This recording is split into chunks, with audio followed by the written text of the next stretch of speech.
gente, bom dia. Deixa eu tirar, que já me deu calor. Instantâneo. Ó, gente, se alguém quiser se tapar aí. Eu tô bem nervosa. E... Agora eu vou te dar uma força. represent. Gente, obrigada por terem vindo. Tá super frio.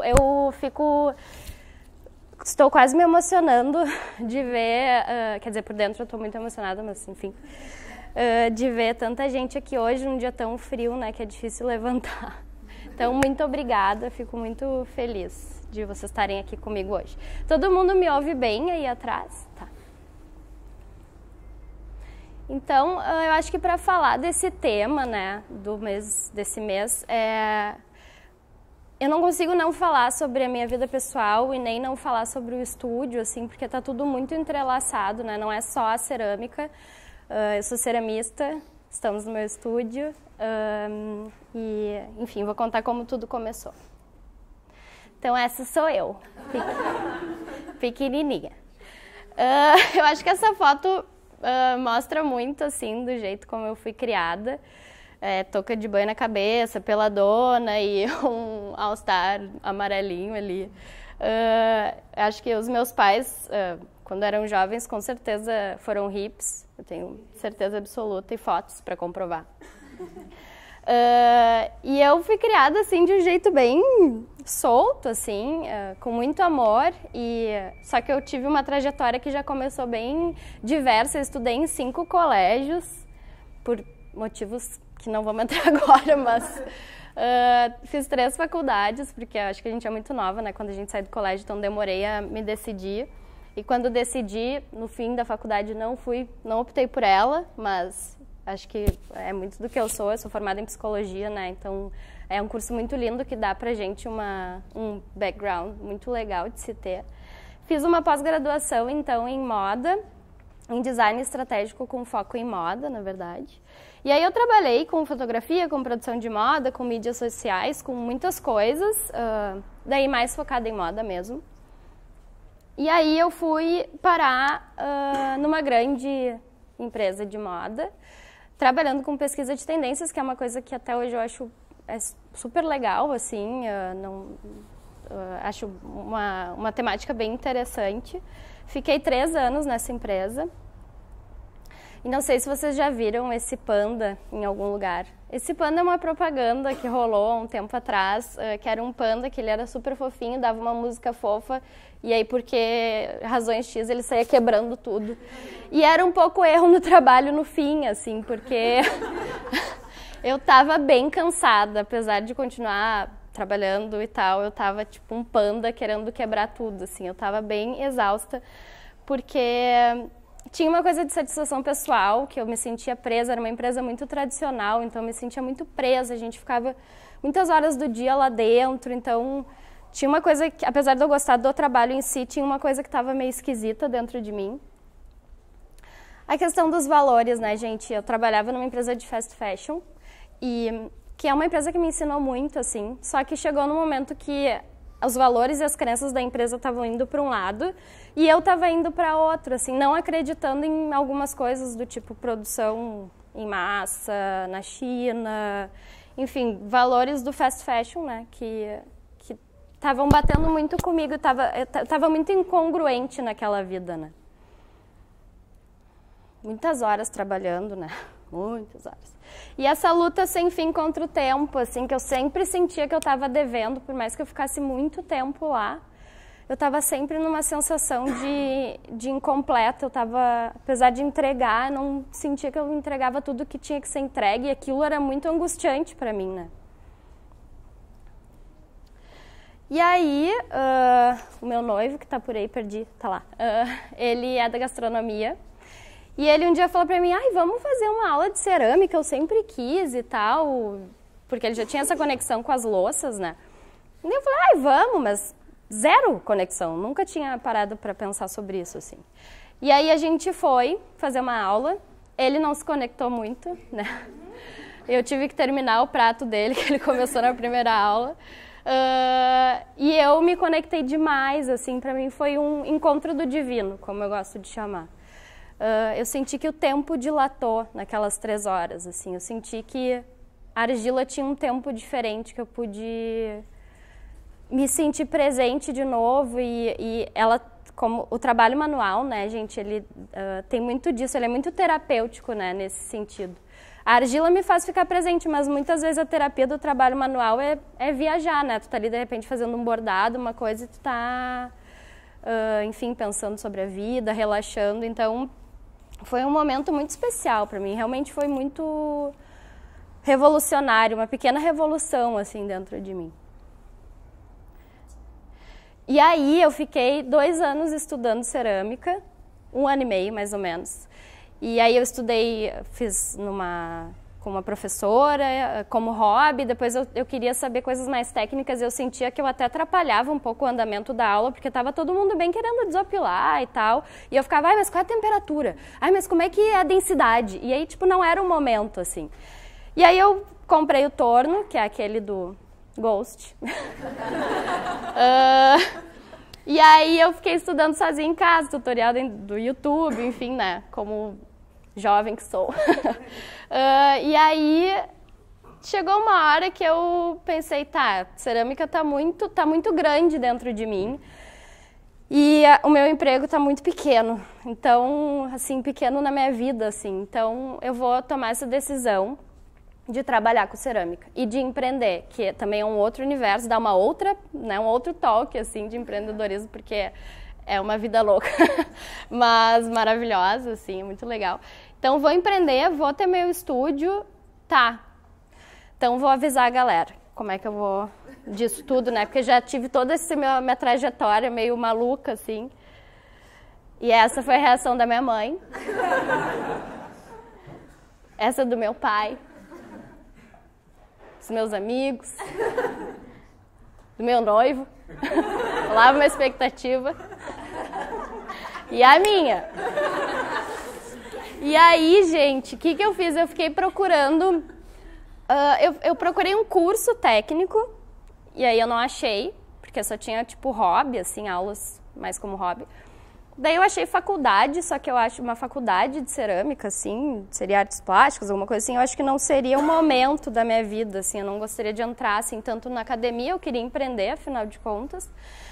E aí eu ia tirar uma grana dessa minha saída, né, do meu trabalho, e eu pensei, eu vou escrever para os 50 estúdios que eu mais gosto no mundo, para ver se eles me ensinam. E eu mostro o meu currículo e digo, eu tô aqui, pau para toda obra, posso fazer o que vocês quiserem, eu só queria aprender porque eu quero ter o meu estúdio. E aí eu escrevi um e-mail, uma carta que eu chamo, mas não é um e-mail, dizendo que a cerâmica tinha revolucionado a minha vida, enfim, que tinha sido uma virada muito importante para mim e que eu queria aprender e que eu queria abrir meu estúdio. Eu sempre fui clara, assim, com eles. E uma galera me aceitou, tipo, sei lá, 30 estúdios. E aí foi muito louco, porque eu já senti que era um sinal do universo, sabe? Me senti acolhida, assim, e já pensei, ai, mas que gente mais aberta, Daí eu falei, tô indo pro caminho certo. E aí o primeiro contato que eu tive foi com, real daí, de Skype, né? Foi com um estúdio em Nova York. Então eu acabei indo pra Nova York. E eu acabei trabalhando em 4 estúdios lá. Cada dia da semana em cada dia da semana em um bairro. Tipo, eu cheguei a trabalhar em New Jersey, que é outra cidade, assim. Então eu ia e voltava, o que era maravilhoso, porque afinal de contas, que sonho é esse, né? Tu pode ir trabalhar com o que tu quer numa cidade que é incrível e, enfim. Então eu estava bem feliz, mesmo que tendo que pegar, assim, 3 horas de transporte para chegar. Mas quando eu cheguei, eu me senti bem. Eu gosto dessa foto porque, assim, a cidade te engole, né? Ela é muito... Eu amo Nova York, mas é uma cidade que ela... Como qualquer grande metrópole, né?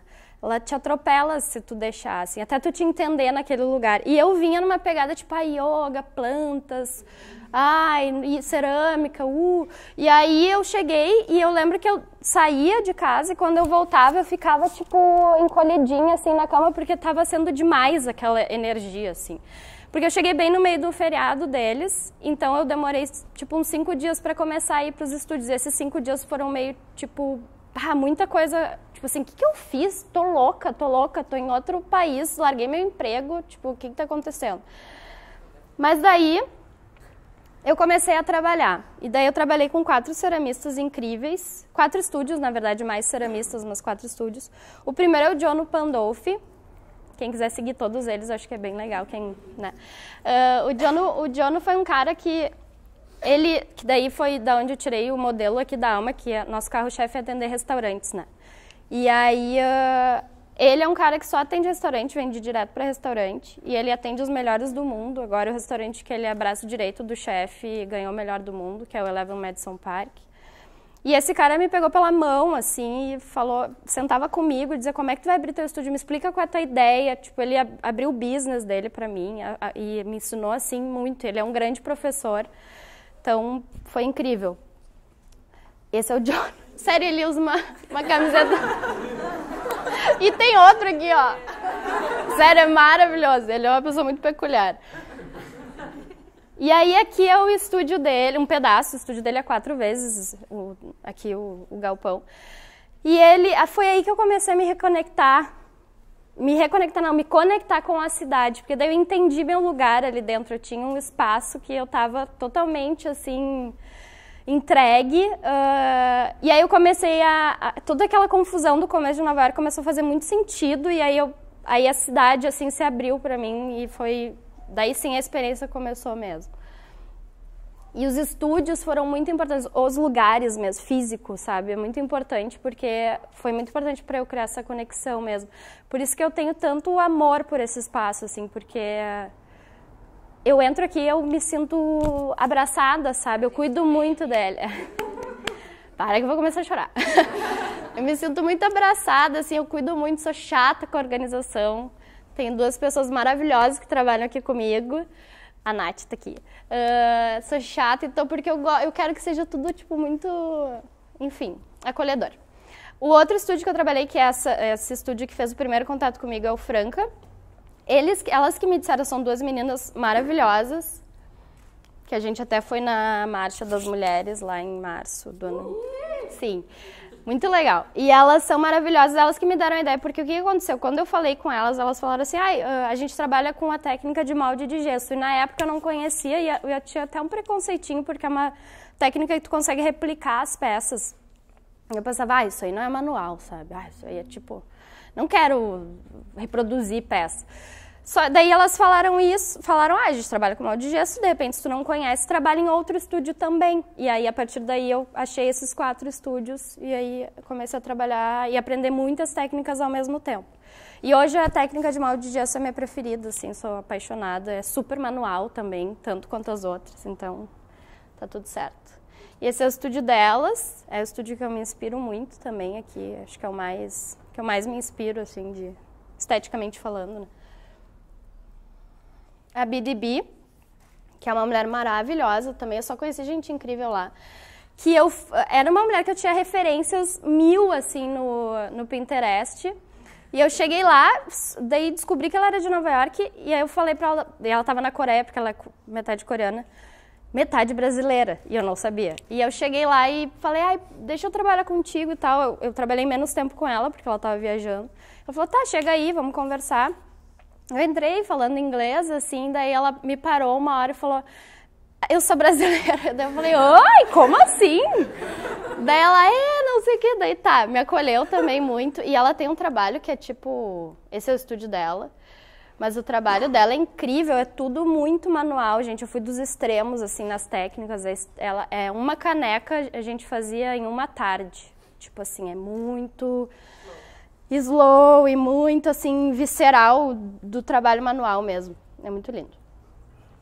E o Fefo, é um cara doidão que tem lá em Nova York, mora lá em Nova York, que tem 2 cafés, já morou no Brasil, ele trabalhava com gastronomia, era braço direito do Francis Mallmann, lá do cara lá do Fogo, do Chef's Table. E ele, além de ter 2 cafés em Nova York, ele fazia as próprias louças, tinha um estúdio pequenininho, um cara assim, a 1000, né? Também com uma energia muito legal, incrível, aprendi um monte com ele também. E esse é o estúdio dele, é bem Pico Ruxo. E aí, eu volto, eu fiquei 3 meses lá. E eu volto e daí crio a Alma, né? Na verdade, o nome da minha marca é Celama, que eu acho que é um nome legal também. Mas daí eu me dei conta que trocando as letras virava alma e eu pensei, mas é muito legal, faz muito sentido. E aí, enfim, daí eu venho e começo a pensar na alma, né? Claro, já estava pensando lá, mas aí pensar realmente na alma. E aí a alma é muito pautada em cima do slow design, né, gente? Porque eu saí de uma grande corporação de moda e eu estava indo na contracorrente disso, então não faria sentido eu trabalhar de outra maneira. Então o slow design é uma vertente do movimento slow, que é originário do slow food, na Itália, né? Preza pela responsabilidade ambiental, e aí eu chamo isso de respeito à matéria-prima. Aqui no estúdio, a maioria das ceramistas faz isso, não é todo mundo, mas a gente recicla toda a argila do processo nas quebras, sobra muita coisa de restinhos e peças que não dão certo. Então a gente recicla tudo isso, é uma trabalheira, mas a gente faz, porque é importante. E também a gente está entrando agora com o selo Eu Reciclo, que tu paga um valor para eles, que eles trabalham com cooperativas para compensar as embalagens que tu usa. Então eu uso muito papel craft, eles vão destinar essa grana para uma cooperativa de papel craft no Rio Grande do Sul. Então a gente agora também estou com uma consultoria do Sebrae para ver como é que a gente vai lidar com os químicos aqui do estúdio, que a cerâmica tem muito químico, né? Então como é que a gente vai fazer isso de uma forma cada vez mais legal. Dá uma trabalheira, mas eu acho que isso isso é o propósito, sabe, da coisa toda, assim. Responsabilidade social, tem muita coisa aí que dá para fazer, que eu vou fazer ainda aqui dentro da alma. Mas aqui entra muito no respeito à cadeia dos meus fornecedores, assim. Eu tenho muito respeito por eles, eu não pressiono eles, eu entendo o que eles estão me cobrando, a gente tem uma relação muito legal e isso é muito válido para mim, é muito maravilhoso quando eu ligo pro cara lá que faz a minha argila e eu sei que ele teve um filho e eu digo, pô, que legal, nasceu, que demais e tal. Então eu tento prezar isso muito, assim, é bem importante para mim. Longevidade versus efemeridade, né, gente? Tipo, a cerâmica é uma coisa... tem 25 mil anos de idade, né, a cerâmica. Então, se a gente cuidar bem da peça, ela vai durar gerações, dá para deixar para os bisnetos de vocês. Então, isso eu acho muito legal no material, ele proporciona isso. Acho que é isso aí.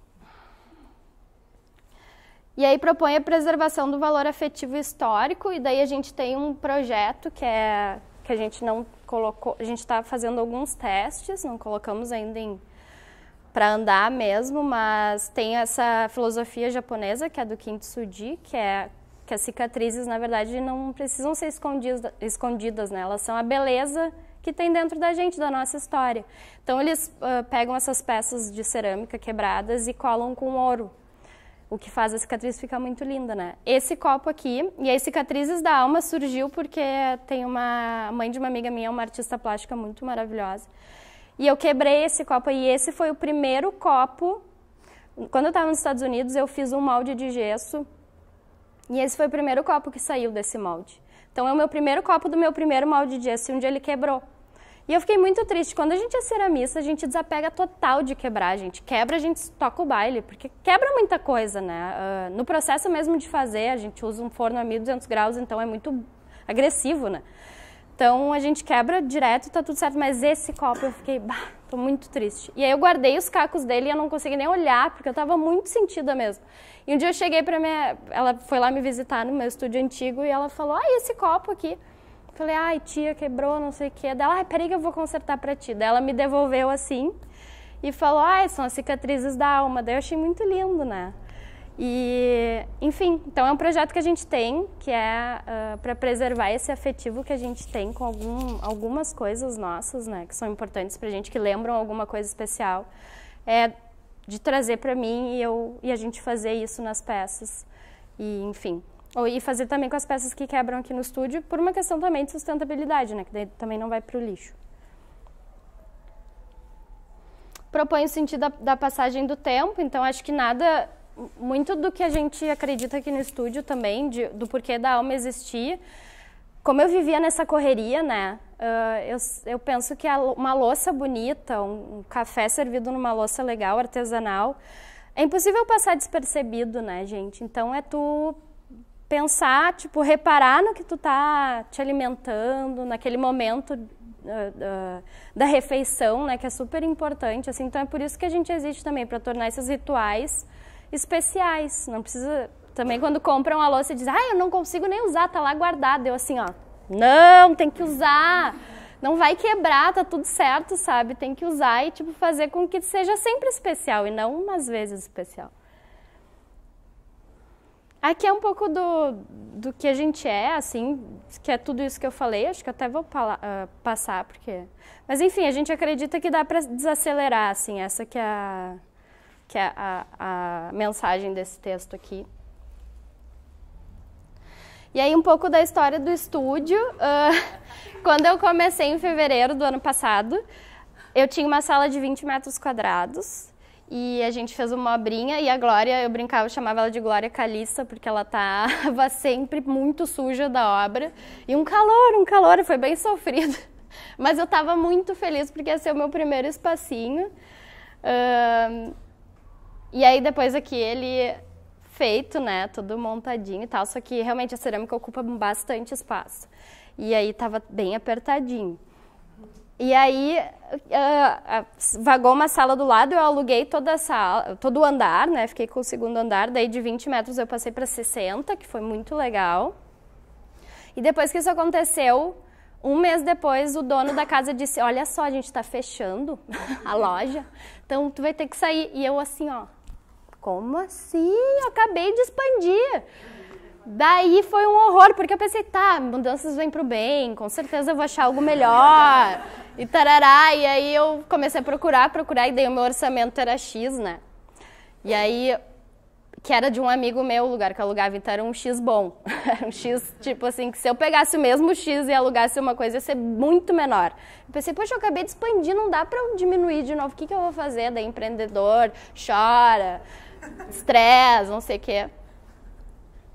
E a Glória, vai dar. Calma que vai dar.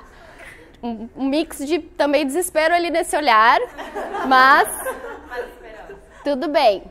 Daí uma amiga minha que tá aqui disse, um galpão, que esse lugar era um antigo galpão, não sei quem lembra, assim, que era um lugar que tinha umas festas e tal. O galpão tá pra alugar e tal, quem sabe tu não vai olhar? Eu falei, vou olhar. Daí eu tinha um X e o galpão era tipo quase 3X. E eu assim, mas eu entrei e pensei, meu Deus, é aqui. Vai ter que ser aqui, vamos dar um jeito, vamos pensar. E eu sempre acho que esses momentos também, falando de empreendedorismo agora, é pra ti, tipo, dar um passinho maior que a perna, que vai dar. Tem que ter conta pra pagar, né? O Gabi que sempre diz, tem que ter conta pra pagar, pra fazer a coisa andar. Então, vai dar tudo certo. E aí aqui era o espaço, né, quando a gente entrou. Opa, desculpa. E aqui hoje, né, vocês estão aqui, podem ver como é que ele tá. Aqui é a configuração da sala, quando ela tá nos seus dias normais. Só que essa sala é muito importante, gente, principalmente no tema que a gente está falando hoje. Quando eu entrei aqui, eu montei o estúdio em volta da sala, eu não sabia o que ia ser aqui dentro. Se ia ser uma parte da produção, se ia ser... Enfim, não sabia o que ia ser. E aí, eu pensei, mas daqui a pouco isso aqui pode acolher outras coisas. Muita gente veio querer alugar, mas não queria que fosse, não achava que tinha que ser assim várias empresas aqui dentro, sabe? E eu pensei, daqui a pouco a gente pode fazer outras coisas aqui também. E aí o estúdio, a Alma Objetos Cerâmicos, ficou uma coisa, e o estúdio Alma, que é como eu chamo o espaço, virou outra, tipo, se descolaram, porque aqui a gente acaba trazendo, eu falo assim, que é um lugar acolhedor das manualidades e de assuntos que a gente acha que são interessantes e, enfim, pertinentes. Então, a gente faz workshops de cerâmica aqui. Claro, a cerâmica é muito forte, mas a ideia é sempre trazer outros assuntos também. Uns exemplos só, yoga, autocuidado e cerâmica, a gente teve um curso aqui, bordando constelações, que teve uma astróloga falando, e uma bordadeira maravilhosa bordando com a gente, que é a Ju, no caso, que estava falando aqui. Cadê ela? Perdi. Criando uma boa xícara de café, que a gente fez em parceria com a Bronco, que também está aqui.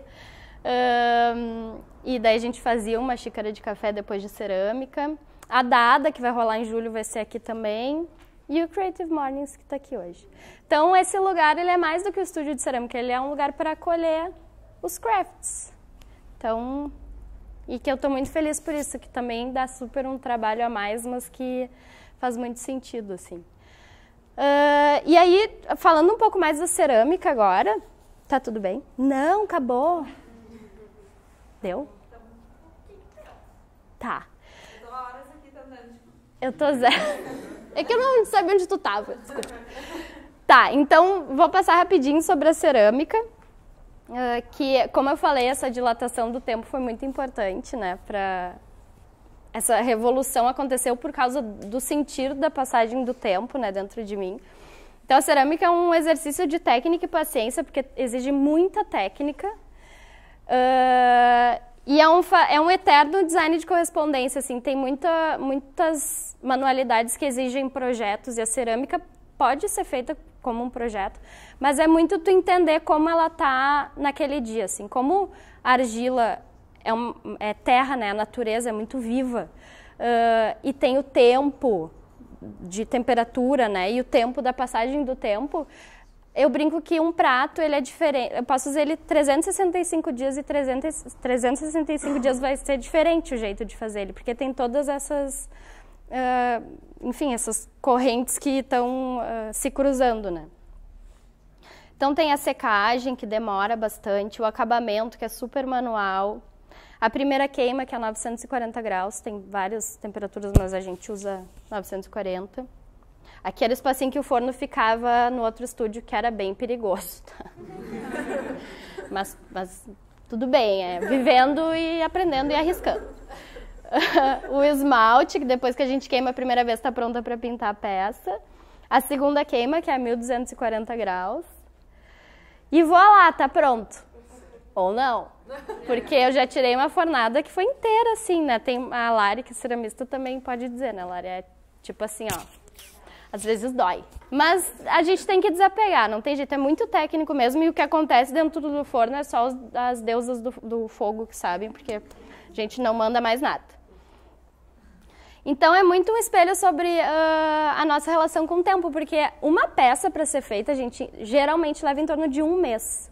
E aí tu chega, faz 1 mês, aquela fornada toda, sei lá, 50 peças, e tu abre e tá daquele jeito. Aí tu pensa, quê? Não acredito.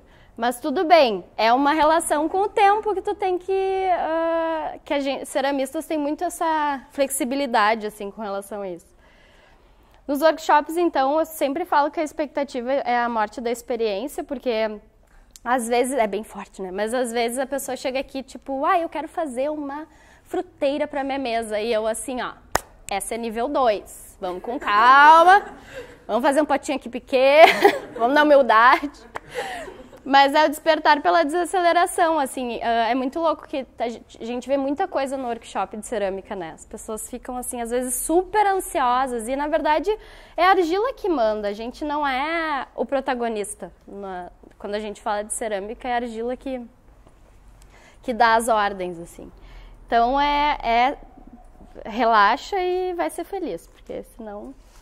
E um convite, gente, que fica aqui com isso tudo que eu falei, é a gente sentir o tempo, é tentar desacelerar. Eu sei que é bem clichê para os dias de hoje, mas acho que é um clichê super necessário, assim. Para mim foi super importante. Então, eu passei voando essa última parte, peço desculpas, mas... E é isso. Obrigada, gente.